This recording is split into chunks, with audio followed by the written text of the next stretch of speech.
aos irmãos que estão nos assistindo pelo canal do YouTube. E quero pedir que os irmãos abram a vossa Bíblia em Levítico, capítulo 6. Nós estaremos lendo do versículo 8 até o versículo 13. O título do texto da Bíblia diz que é a lei do holocausto. E o tema dessa mensagem que eu estou trazendo nessa manhã é o fogo que não pode apagar. Então nós vamos ver um pouquinho, aprender um pouquinho sobre sacrifício, sobre altar e sobre a chama que não se pode apagar. Levítico 6, versículo de número 8, diz assim: Falou mais o Senhor a Moisés, dizendo: Dá ordem a Arão e a seus filhos, dizendo: Esta é a lei do holocausto. O holocausto será queimado sobre o altar toda a noite até pela manhã, e o fogo do altar arderá nele. E o sacerdote vestirá a sua veste de linho, e vestirá as suas calças de linho sobre a sua carne, e levantará a cinza quando o fogo houver consumido o holocausto sobre o altar, e a porá junto ao altar. Depois despirá as suas vestes, e vestirá outras vestes, e levará a cinza fora do arraial para um lugar limpo. O fogo que está sobre o altar arderá nele, não se apagará, mas o sacerdote acenderá a lenha nele cada manhã, e sobre ele porá em ordem o holocausto, e sobre ele queimará a gordura das ofertas pacíficas. O fogo arderá continuamente sobre o altar, não se apagará. Amém? Nós viemos para um culto engrandecer o nome de Deus. Estamos aqui com o objetivo de engrandecer o nome de Deus e entregar o nosso melhor. Milhares de anos atrás, tempo de Abraão, tempo de Moisés, Noé, os patriarcas, o sacrifício era feito de uma forma diferente. O sacrifício a Deus, o culto a Deus, ele era um pouco diferente ao que estamos acostumados atualmente. As pessoas cuidavam de animais e levavam o seu melhor animal para o culto. Levavam o seu melhor animal como oferta a Deus. E isso poderia ser uma ovelha, um bezerro ou até mesmo pássaros. Eles pegavam aquele que estava perfeito, aquele mais bonito, aquele mais jovem e entregavam a Deus como sacrifício. Eles levavam ao sacerdote para o sacerdote realizar o ato do sacrifício. Quando chegava até o sacerdote, eles entregavam o animal e colocavam a mão sobre este animal. Isso representava uma transferência de pecado que estava na pessoa, que transferia para o animal. E ao final do sacrifício, depois do sacerdote fazer todo o trabalho, aquela pessoa que colocou a mão sobre o animal estava perdoada de todos os seus pecados. O sentido do culto nesse tempo e nos dias atuais não mudou, que era vir até Deus, engrandecer o nome dele e clamar a ele, e prestar sacrifício a Deus. Mas algumas ações, alguns atos, ao decorrer dos anos, ao decorrer dos tempos, mudaram. Hoje, nós não precisamos mais realizar esses sacrifícios de animais. Lá em Hebreus 9:22 vai dizer que a lei exige que quase tudo seja purificado com sangue. E sem derramamento de sangue não há perdão. Hoje nós não precisamos mais trazer um animal para que possa fazer o sacrifício. Não há necessidade disso. Porque há mais de 2000 anos atrás, houve o Cordeiro Imaculado e incontaminado que derramou o seu sangue por mim e por você. Jesus Cristo veio a essa terra e se fez como um cordeiro e se sacrificou e derramou o seu sangue para que hoje nós possamos ser perdoados pelos nossos pecados. Então agora, por intermédio de Jesus, nós somos perdoados pelos nossos pecados. Não precisamos mais fazer todo aquele ritual de trazer um animal, estender a mão e fazer o sacrifício dele. Porque Jesus já fez isso por você. Jesus se entregou por mim e por você. O significado do culto, ele não mudou, mas a forma de cultuar se alterou um pouco por esse tempo. Hoje não há necessidade do sacrifício de animal, mas ainda temos que sacrificar a Deus. Nós precisamos entregar o que temos de melhor para Deus. Quando a gente fica conversando, a gente consegue perceber algumas coisas, falamos algumas coisas que depois a gente fica pensando e realmente é verdade. Normalmente as pessoas veem a Deus atrás de alguma coisa. Você já ouviu alguém falar, eu vou servir a Deus porque eu quero a salvação? Eu vou responder, eu nunca vi alguém seguir a Jesus, tomar essa atitude por querer a salvação.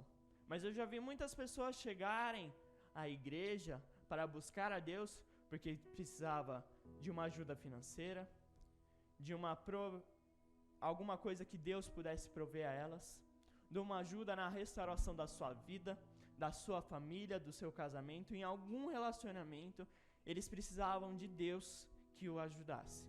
E essas pessoas vêm até a igreja para isso. Não é errado, porque Deus ele pode prover tudo isso. Mas Deus ele usa como isca.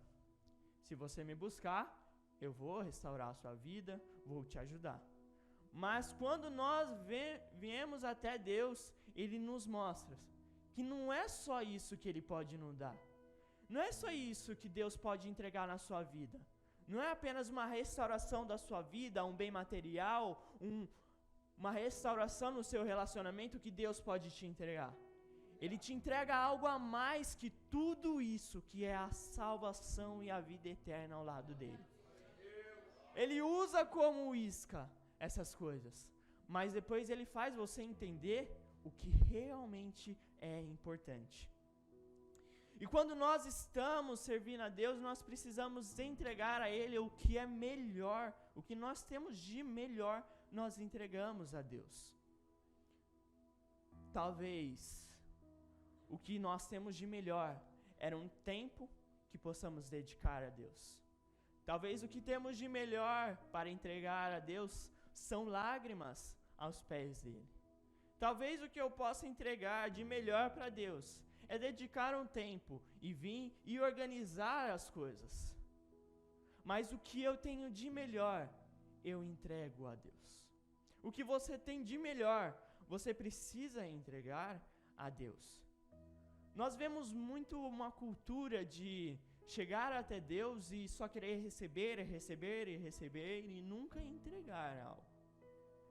Mas prestar culto a Deus não é só receber o milagre de Deus, mas é dar o nosso melhor. Se o seu melhor nessa manhã for lágrimas aos pés de Jesus, entregue suas lágrimas aos pés de Jesus.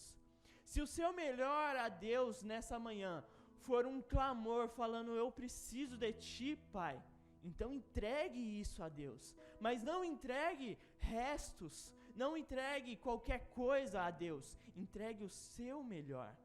Porque Deus, ele não te trata de qualquer forma. Deus, ele não te abençoa de qualquer forma. Ele não entrega algo para você que seja sobra ou que seja qualquer coisa. Ele entrega o melhor para você. Ele sabe o que é melhor para você. Então nós precisamos retribuir isso entregando o que é de melhor, o que eu tenho de melhor para Deus. Seja nossa adoração, nosso choro, mais tempo a Deus, mais tempo dedicado na leitura da Bíblia, o que eu tenho de melhor, eu vou entregar a Deus. Cada um sacrifica o que tem de melhor. Talvez para você ache, nossa, mas isso aqui, só isso aqui eu vou entregar a Deus, Mas, irmão, se é o que você tem de melhor, entregue. Às vezes as pessoas ficam, nossa, mas tal pessoa toda semana traz algo novo para a igreja, entrega algo, se dedica mais, mas eu só consigo fazer isso. Irmão, não importa o tanto de coisa que você está entregando. Se estiver no seu coração que é o melhor para Deus, que você está entregando o que é melhor para Deus, pode ter certeza que Deus ele vai aceitar. O significado de um altar é um lugar de culto. O altar ele representa um lugar de culto. E um lugar de culto representa um encontro com Deus. Porque quando nós prestamos culto a Deus, nós temos esse encontro com Ele. E quando temos esse encontro com Ele, nós precisamos sacrificar algo a Ele. Sacrificar o nosso melhor. E a grande questão para nós é: o que estamos sacrificando a Deus? Qual é o seu sacrifício nessa manhã para Deus? Qual é o seu sacrifício diário para Deus?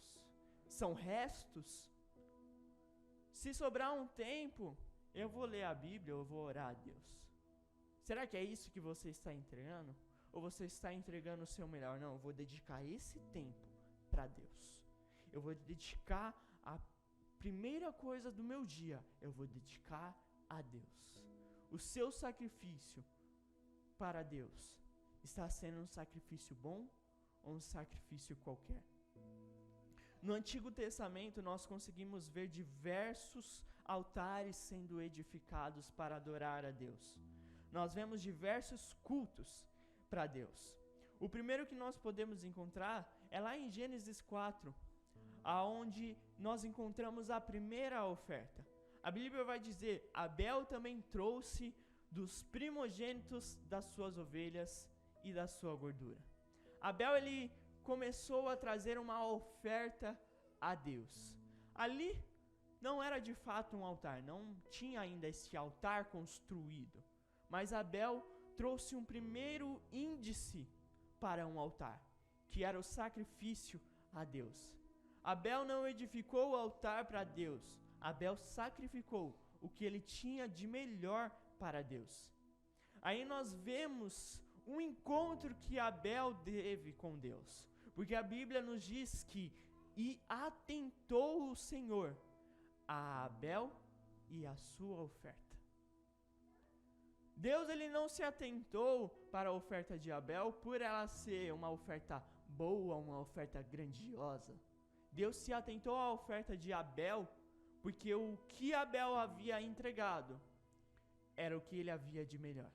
Estava no coração de Abel: eu vou entregar o que eu tenho de melhor para Deus. E ali houve esse encontro. O sacrifício não é entregar qualquer coisa para Deus, mas sim o que tem de melhor.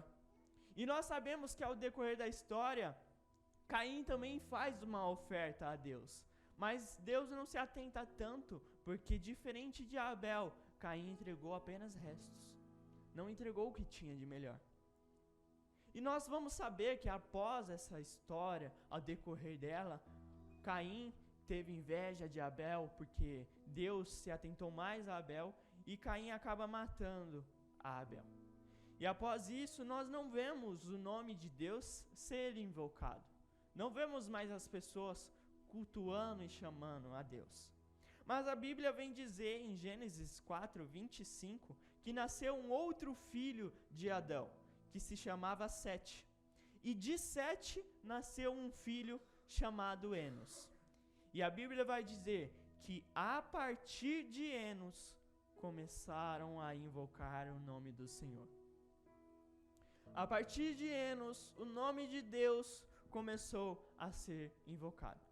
Repare que na Bíblia não diz que foi Enos que começou a invocar o nome do Senhor, mas foi a partir de Enos.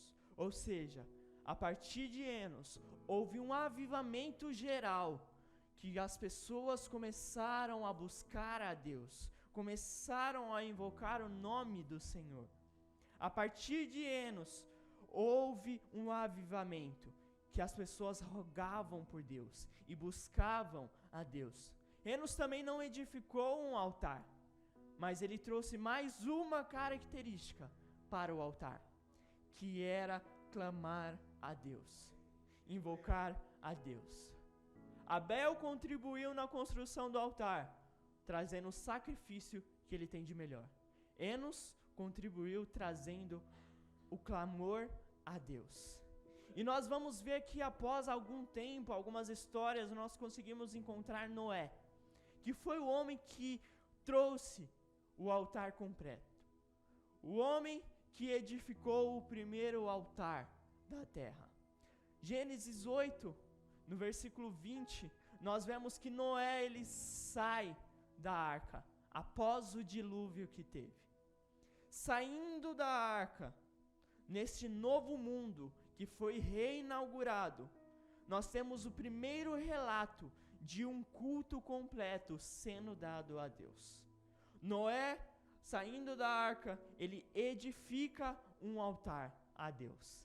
Neste altar, um lugar específico para prestar culto a Deus, ele oferece um sacrifício. Ele faz um sacrifício a Deus. Oferece o holocausto sobre o altar. A primeira coisa que Noé fez foi edificar esse altar, oferecer sacrifício e adorar a Deus. Então aqui está o primeiro altar neste novo mundo. Foi estabelecido por Noé, o altar completo. Repare que Abel contribuiu com o sacrifício. Noé utilizou o sacrifício. Enos contribuiu com a invocação do nome de Deus, o clamor a Deus. Noé fez o clamor a Deus. E agora Noé contribuiu, pegou tudo isso e organizou em um lugar específico para prestar culto a Deus. E após isso, após levantar esse altar, muitas pessoas começam a ver isso e começam a utilizar o altar. E nós vamos ver que lá para Gênesis 12, do versículo 7, quando Abrão sai de sua terra, ao lugar que ele passava e ficava, ele edificava um altar para Deus. Mas no tempo de Abrão, muitas pessoas edificavam diversos altares para diversos ídolos. No tempo de Abrão, havia um povo idólatra. Eles edificavam altares, mas não para Deus, para seus ídolos. Havia um povo que adorava muitos e muitos deuses irreais. Mas Abrão, a cada lugar que ele passava, ele edificava um altar. E a cada lugar que ele passava, edificava um altar, ele recebia destaque. Porque por muitos altares que haviam, esses altares que eram edificados pelo povo idólatra, eles edificavam um altar e acima do altar colocavam a imagem do ídolo. E diferentemente disso, Abraão edifica o altar, mas não coloca a imagem de um ídolo. E ali as pessoas prestavam os seus cultos para os seus ídolos. E um certo dia, Abraão prestou um culto no altar edificado a Deus. Abraão ele começou a orar, começou a dialogar com Deus. E quando Abraão começou a orar e a dialogar com Deus, naquele lugar havia movimento. Enquanto Abraão orava, as coisas movimentavam. Enquanto Abraão dialogava com Deus, as coisas na terra movimentavam. E isso chamou a atenção daqueles povos, porque viam, mas como assim? Ele está adorando um Deus sem imagem? E está tendo todo esse rebuliço, toda essa agitação? Abraão se destacava, porque o povo idolatrava imagens, mas Abraão adorava a Deus. O povo tinha seus altares com ídolos, mas Abraão tinha um altar levantado para Deus. Abraão conversava com alguém que eles não viam, porque o nosso Deus, ele é assim, invisível, porém real. Invisível, mas real. Invisível, mas poderoso. este é o nosso Deus. O povo adorava imagens, mas que não tinham poder. Abraão adorava um altar edificado por pedras, mas que tinha poder, porque era para o Deus Todo-Poderoso. E o nosso Deus, ele é invisível, mas ele é real. E havia uma diferença, isso causou uma diferença em todos os altares, porque as pessoas viam que, mesmo o altar de Abraão, sem imagem, havia poder. Então eles se destacavam. Abraão se destacava com o seu altar levantado para Deus, porque o altar que era levantado em nome de Deus, ele era diferente dos demais. Deus, ele se fazia presente. Deus, ele se manifestava em altares, em adorações a ele. E nós conseguimos ver notoriamente essa diferença lá em 1 Reis, no capítulo 18.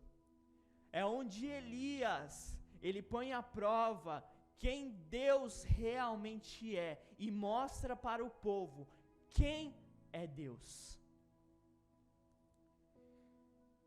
Elias, ele começa a arquitetar um plano, porque havia muitas pessoas ali que estavam em dúvida, quem é Deus? Porque naquele momento havia um Deus muito conhecido, um ídolo muito conhecido chamado Baal, que era denominado por eles como o Deus do trovão. E havia muitos profetas de Baal. E um certo dia, Elias se levanta, arquiteta um plano. Era Elias contra 450 profetas de Baal. E ali o povo não sabia quem era Deus, se era Baal ou se Deus era Deus de verdade. Elias então faz o seguinte, chega para o povo e fala, olha, era o seguinte, eu quero 2 bezerros, mande 2 bezerros, só que um vocês vão me dar e outros vocês vão entregar para os profetas de Baal. E a gente vai fazer o seguinte, vamos separar em 2 grupos, os profetas de Baal para lá e os profetas de Deus, que no caso era Elias, para cá. Nós iremos prestar um sacrifício. Nós vamos preparar o bezerro, nós vamos preparar o altar, preparar a lenha, mas não vamos acender. O povo começava, como assim? A gente vai fazer um sacrifício, mas não vai acender o sacrifício? Elias Baal não é Deus do trovão? Se Baal é Deus do trovão, que ele acenda a lenha. O Deus que se manifestar por fogo é o verdadeiro Deus. Elias estava praticamente dizendo, faça o culto, mas não modifique. Faça o culto, mas não manipule o culto.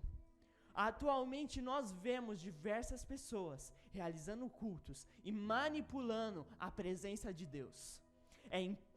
Deus me mandou falar isso para você, é Deus isso, e Deus está lá, calado, só prestando atenção, sem falar nada. Muitas pessoas estão manipulando o culto, mas não é isso.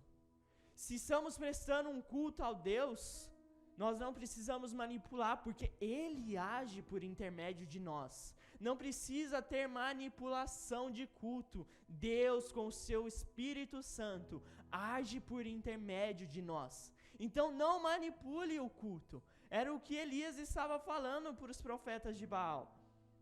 Prepare o altar, acenda a lenha e clame aos seus deuses. Se ele for Deus de verdade, ele vai responder com fogo. Não manipule o culto de vocês.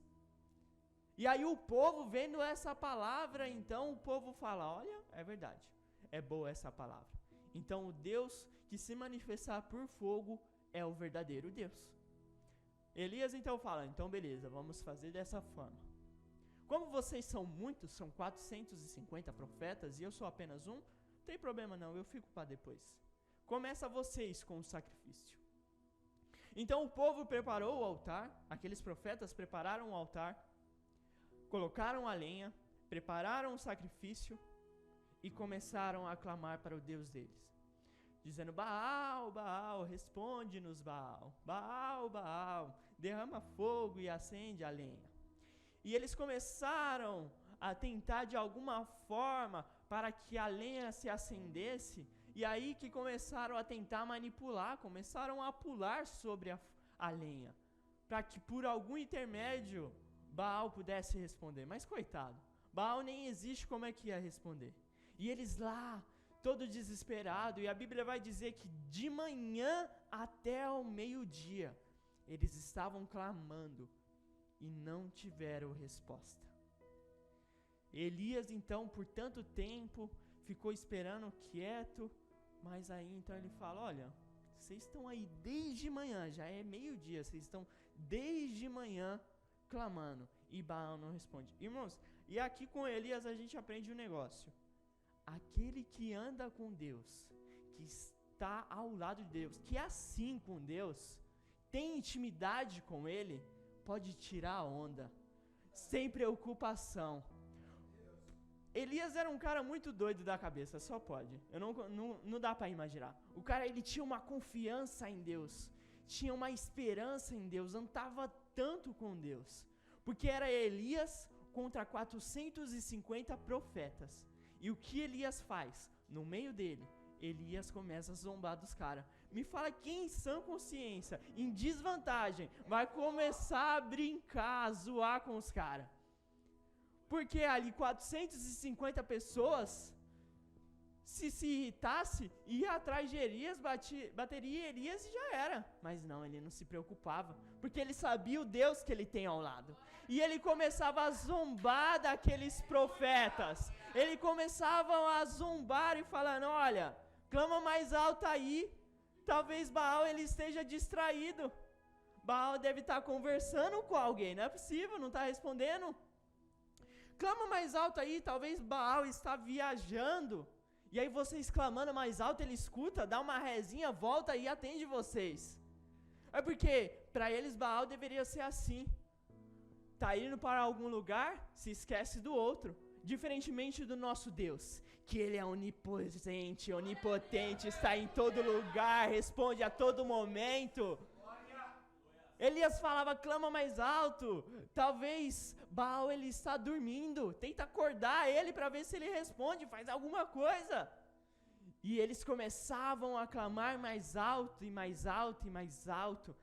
E aí, como era de cultura deles, no sacrifício deles, eles começavam a se cortar, falando, Baal, a gente vai se matar, responde Baal. Mas e nada. Até que chega um momento que Elias fala, já chega. Vocês estão desde manhã, passou do meio-dia, já é tarde, e Baal não respondeu. Então presta atenção agora em mim, que eu vou prestar o sacrifício por Deus verdadeiro. Elias chama a atenção de todo o povo. Vai no seu altar, que era o altar edificado para Deus. O altar estava quebrado. E Elias então reconstrói. A Bíblia vai dizer que Elias reconstruiu o altar. Havia dois altares. O que Elias estava prestando sacrifício e o que os profetas de Baal estavam prestando sacrifício. Os de profetas de Baal, o altar já estava construído. Não seria muito mais fácil se Elias chegasse e falava, vocês são muitos, limpa esse altar e eu vou prestar o sacrifício a Deus nesse altar. Seria muito mais fácil, pouparia tempo, seria mais rápido, o fogo ia cair de qualquer jeito e ia queimar o holocausto. Mas não. Elias se preocupa em reconstruir o altar. A Bíblia vai dizer que Elias reconstruiu o altar de Deus. O que me faz entender que mais vale um altar quebrado sendo de Deus do que um altar construído sendo do diabo.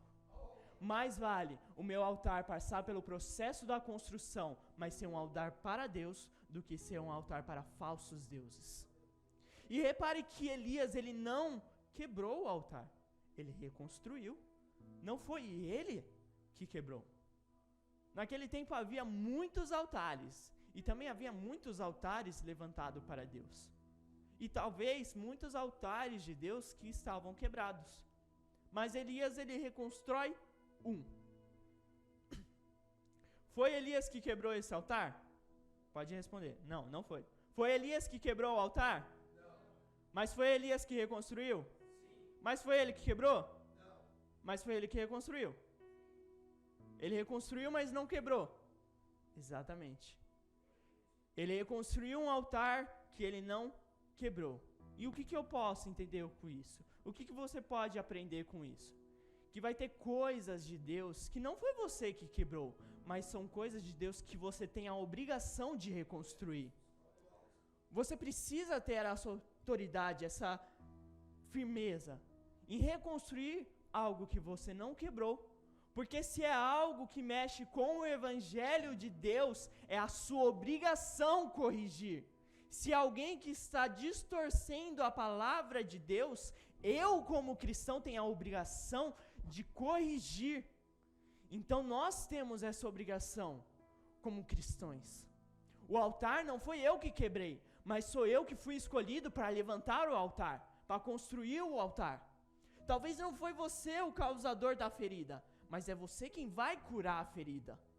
É isso que Elias estava fazendo. Ele não quebrou o altar, mas é ele que reconstruiu o altar. É ele que tomou a liderança e reconstruiu. E após reconstruir, ele começa a organizar o sacrifício. Ele prepara o lugar para prestar o sacrifício. Após reconstruir, ele pega 12 pedras. Essas 12 pedras simbolizavam os filhos de Jacó, as 12 tribos. E ali, utilizando aquelas pedras, ele reconstrói aquele altar.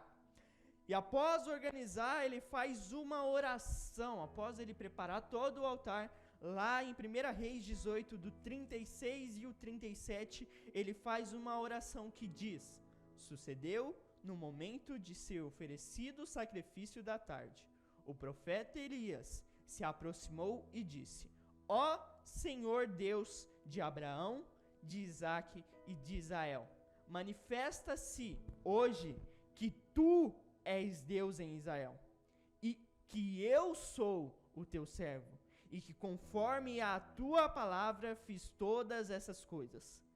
Responde-me, Senhor, responde-me, para que este povo conheça que tu és o Senhor Deus, e que tu fizestes voltar o seu coração.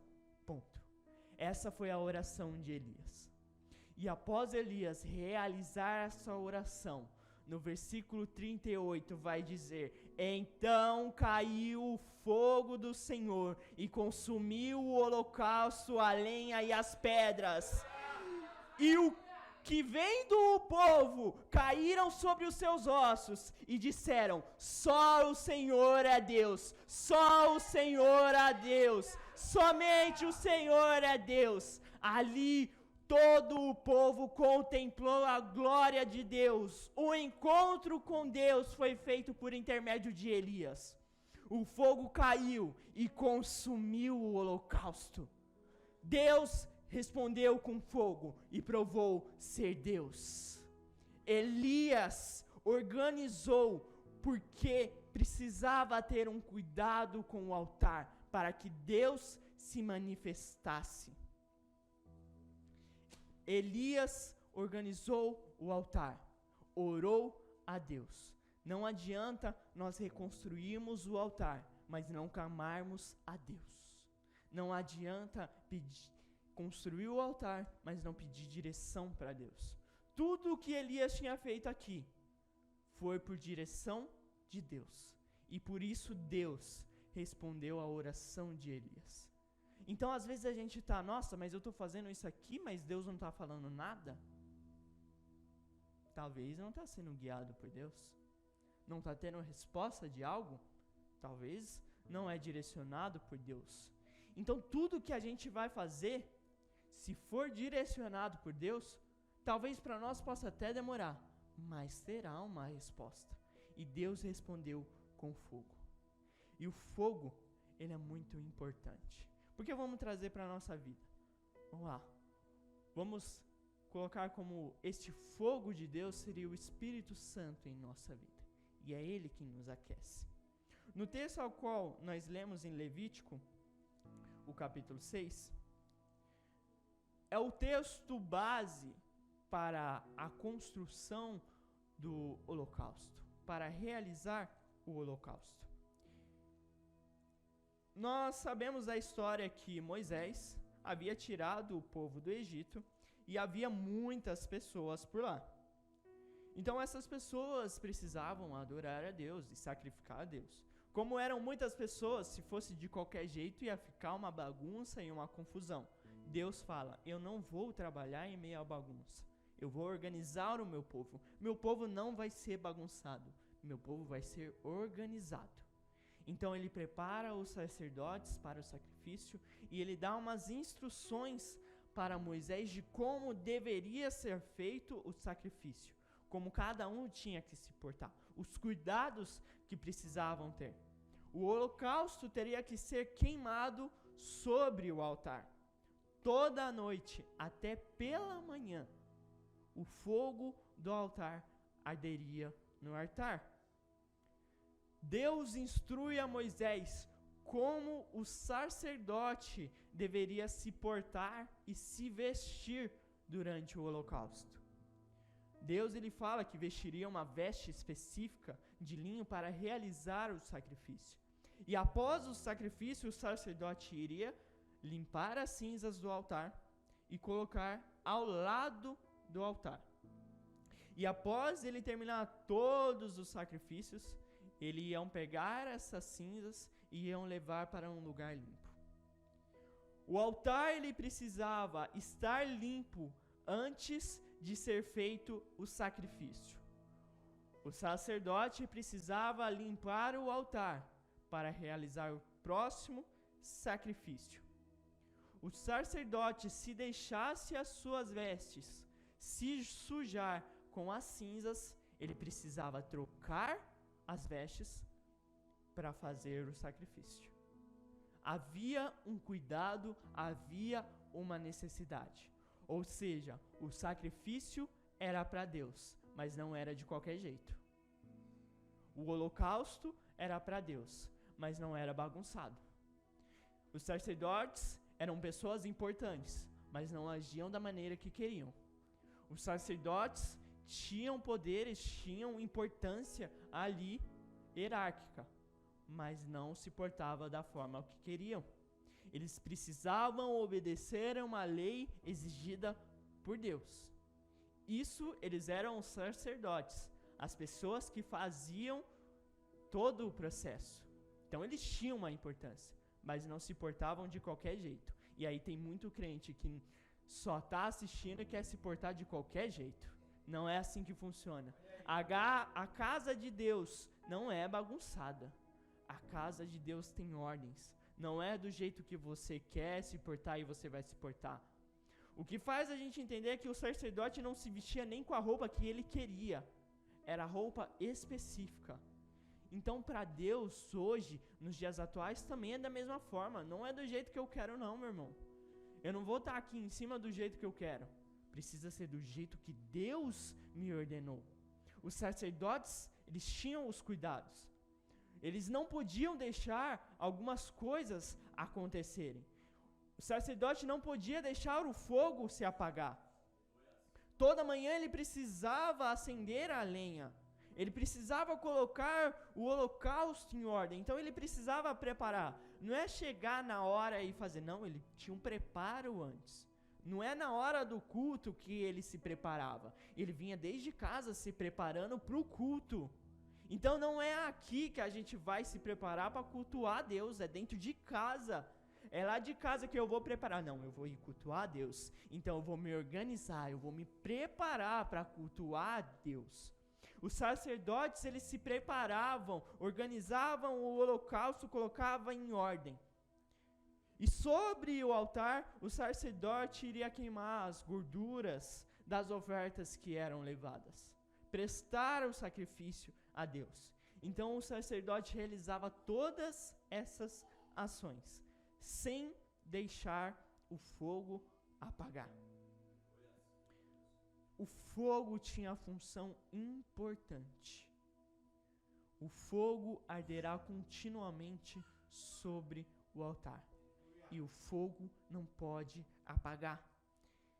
As cinzas vamos colocar como representação dos nossos pecados. Representava isso porque os animais que eram sacrificados carregavam os pecados das pessoas. Então as cinzas poderiam representar os nossos pecados que estavam sobre o altar.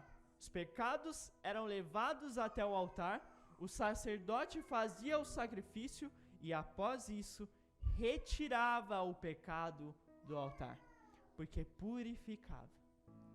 Então o sacerdote limpava o altar, para que Deus pudesse se manifestar.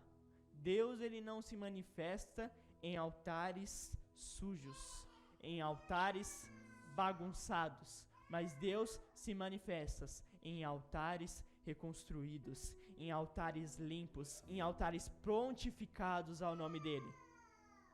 O sangue que era derramado para a purificação dos pecados não podia apagar a chama.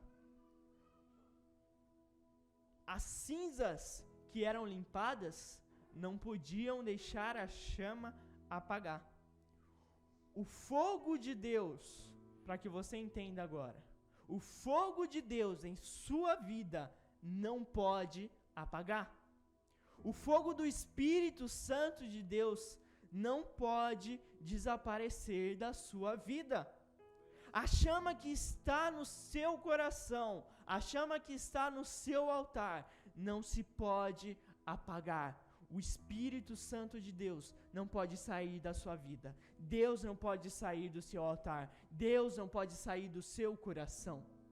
Temos que manter essa chama que arde dentro de nós acesa, porque o altar, ele não vai se esfriar. As pessoas podem estar frias, mas o altar de fato terá a chama acesa. O fogo arderá nele continuamente sobre o altar. Então, se nesta manhã o seu altar está quebrado, reconstrua. Se nessa manhã o seu altar está bagunçado, organize ele. Se o seu altar está sujo, limpa o seu altar.